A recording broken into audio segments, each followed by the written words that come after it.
Have you ever wondered what games you should keep or you should lose? Find out here at Purge Reviews. Have you ever wondered what games you should sell or you should use? Find out here at Purge Reviews. Find out on our top 10 list what games you cannot miss. Don't forget to subscribe to Purge Reviews. Here is Zombie Fluxx. You'll see it comes in like a oversized card kind of tuck box kind of thing. It's going to open on the side here, and you'll see that you have 2 decks of cards inside with the rules. The rules are kind of printed on generic black and white paper. I'm not a big fan of that. You get 2 decks of cards. Now these cards are pretty basic. The artwork is kind of cool and kind of creepy, but you're going to have a lot of reading on them. There's a lot of white. They're not bad. They actually shuffle very well, actually, and they will hold up fairly well when you're playing. The back of them are just kind of generic, but you can see some of the artwork on them. They're okay. Most of them are just words. If you've never played Fluxx before, then you may not know what you're getting into, but those that have, it's kind of the same. So here are the rules for Zombie Fluxx. It's black and white. Ooh, it's hard on the eyes. This is going to all unfold like a map. You're going to start out with how to begin, what you're going to do on a turn, a little bit of sample, and what some of the cards do, and the winning is down here at the bottom. On the back side, you're going to get some card types and icons and how to mix it up with other versions of Fluxx. And not bad. It's just, you know, these games are inexpensive, so it doesn't surprise me the rulebook is like this. When you start the game, you're going to set out the basic rules. This is going to say to begin, you shuffle up the deck, you deal 3 cards to each player, and you choose someone to go first and keep this card on the table. That's what this is telling you. And it tells you on a turn, very easy, you're going to draw 1 card per turn, and you're going to play a card from your hand on your turn. The rulebook does say if you're playing Fluxx for the first time to play without the zombies. I don't think that's really necessary, but just know that that's in the rulebook. And they give you a list right here of cards that you would leave out if you're wanting to play without the zombies. You would leave these out.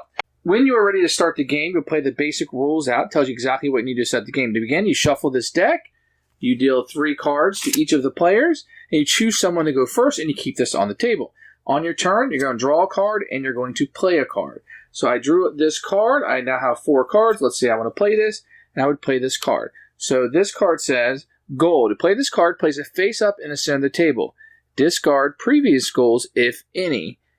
And this is provisions. You win if you have coffee and sandwiches on the table in front of you. So if anybody who has coffee and a sandwich and no zombies, you win the game. And that's how the game will go. So the next player, who has 3 cards in their hand, will draw a card. And if they have a sandwich or coffee, they will definitely play it. But they might want to play a different goal, let's say. So to play this card, place it up in the center of the table, discard previous goal, if any. And now to win the game, you need to have the car and at least 1 friend keeper on the table in front of you and no zombies. So the winning conditions of the game will continue to change. There's a few different cards that may pop up in the game. Here's one new rule. To play this card, place it face up in the center of the table. This rule goes into effect as soon as you play it.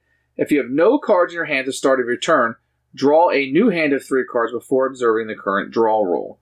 So that would be a no-handed bonus, and that rule would be added to the game. You may have a keeper card, a friend. To play this card, place it in front of you, and now we have a friend. And now, because we have this card, we are 1/2 of the way to winning the game. We just need to make sure that we have a car also to go with our friend, and then we would win. There are other cards you can take, which are action cards. To play this card, do whatever it says and place it on the discard pile. Use what you take. Take a card at random from another player's hand and play it. So you would just play this card, discard it, and I would steal a card from somebody else. If you were to play the shotgun, you just read what it says. If you have this card on the table, you may kill any 1 creeper during your turn. So if a creeper comes out, you can kill them on your turn. So your next question may be, what's a creeper? So let's see what a creeper is. In this case, a zombie. You cannot hold this card, but must place it face up in front of you as soon as you get it. If you drew it immediately, draw another card to replace it. This puts a zombie down in front of you. Roar! Now remember, if a zombie's in front of you, you can't win because of this goal card. It says you need a car, friend, and no zombies. And Fluxx is a game that just continues. So let's say I had the zombie that was put down for me. I had this shotgun. I can kill any 1 creeper. I end up getting the car, and I won the game. And the game can continue on until somebody meets whatever the goal condition is. And if you see somebody getting close to that goal condition, the way you fight that is you just play another goal on top of it, hopefully, changing the win conditions. Zombie Fluxx is a game for maybe families, non-gamers, or people who really like Take That.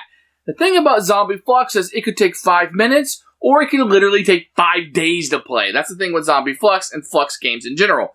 This is based off the Fluxx system, and it puts zombies on it. Now, this is one of the first ones that have the creepers that are coming in, so you have these zombies in front of you, and you can kill them with shotguns and stuff. Sounds a lot cooler than it is. If you're into Fluxx, or you've never played it before, and you're looking for a light card game where the goals of the game are constantly changing, here you go. This is for you.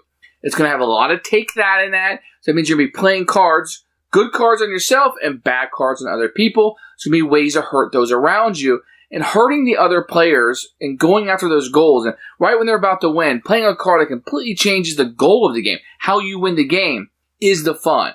If you find that fun to be looking for random cards in a deck and then play them down and be so close to winning, you finally get the card that wins, but it's not your turn and somebody changes the rules of the game. If that's fun to you, and that is to many, many people because they're creating so many Fluxx versions and they're selling these games like hotcakes, this is the game for you. If you're looking for a strategic card game or strategic board game where your decisions matter, not a lot of Take That, random things aren't happening, then this one isn't going to flow for you as much. I like this as a family game. I don't think I've ever played this with my gamer friends. This is just not going to meet our style of play. But with the kids who like Take That and ganging up on dad, this game really works. For us, we're going to keep it, believe it or not, even though I'm not very high on the game, but just to play with the kids and have a little family game night. We're going to play a card game that will usually kind of speed up and make things go rather quickly. So I'm keeping it for a very specific purpose, but I'm not going to go on a limb and recommend this game to you unless you fit that niche. Who should buy this game? I'm going to say this game falls into families with younger children who maybe kind of like Take That, or if you have some teenagers, they really like Take That, it seems like. I also recommend this to just to teenagers. They like card games like this where you're just smashing your friends and changing out with their, laugh, I got you on that one. Really, really good. Light gamers, people who like Take That, you know who you are. This is going to be more for you. If you don't mind a card game lasting for a while, very simple. Draw a card, play a card is all you're doing here. If that is appetizing for you or you know gamers who might be, then the Fluxx series is the one to check out. This one just happens to the zombie theme. It's not a bad one. It's a little bit of an older one. They have one to fit any theme you think you could like. But for me, it's a keeper for the kids. Otherwise, I'd be purging this one out.